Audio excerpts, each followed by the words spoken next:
Hello. Our synagogue, Beth Israel Center, is located in the place which Ho-Chunk people have long known as Tijop, 4 Lakes. And just a few blocks south from a place sacred to us, you can find a place sacred to another people, the Vilas Mound. Before we go there, let's hear what archaeologists Robert Birmingham and Amy Roseborough say about it. Vilas Park Circle was created to preserve a large effigy mound of a bear. This mound was once part of a larger group that included 7 linear mounds and a conical mound. Professor Birmingham tells us that these vast and mysterious earthworks, monumental constructions that represented the worldview and religious beliefs of the builders, are, and his words are, a phenomenon unique in the world. Such mounds were built in the thousands, in the upper Midwest, especially in Wisconsin, and especially here in the 4 Lakes area.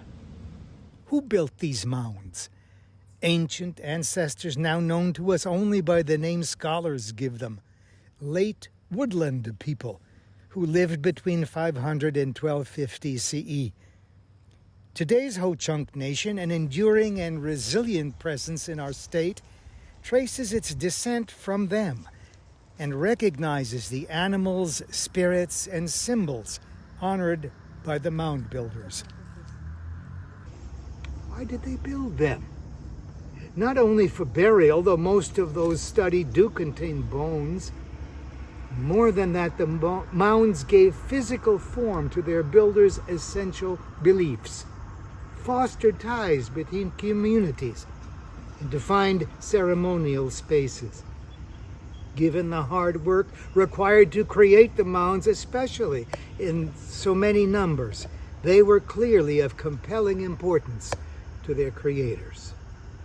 Why did they build them here? Let's ask why this one, the Bear Mound in Beth Israel Center's neighborhood.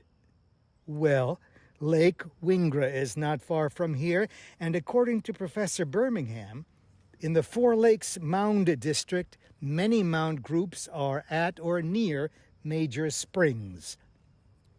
He notes that Lake Wingra is unique among local lakes for being spring-fed, and that there are few other places in the effigy mound region that had such a density of mounds in such a small area. Native Americans sculpted at least 233 mounds on the elevations around this small lake, creating a vast part of the 4 Lakes ceremonial landscape and covering several square miles. So the mound builders wove together landscape and spirit and culture right here on this spot. They wrote in earth. They built in reverence. They understood the natural world and aligned with and honored it as few of us now do. They left us their testament.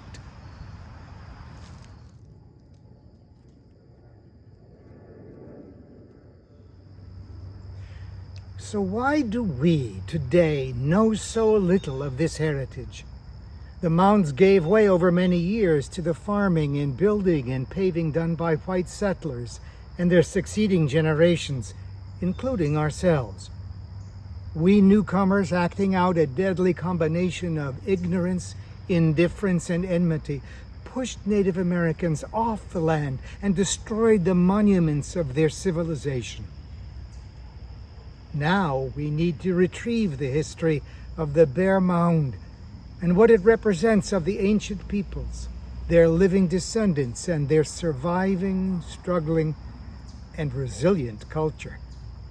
We should acknowledge the very different understanding of humanity's place in the world that the Bear Mound opens to us. And we should teach this complicated history to our children. But when we do that, Will some complain that we've identified one race as inherently superior, that we've labeled one race as inherently oppressive and bearing responsibility for past acts committed by others of the same race? If passed, SB 411 would sabotage our efforts to grapple with this history and to share with our children our new understandings, which are so indebted to the old understandings of our neighbors and their ancestors.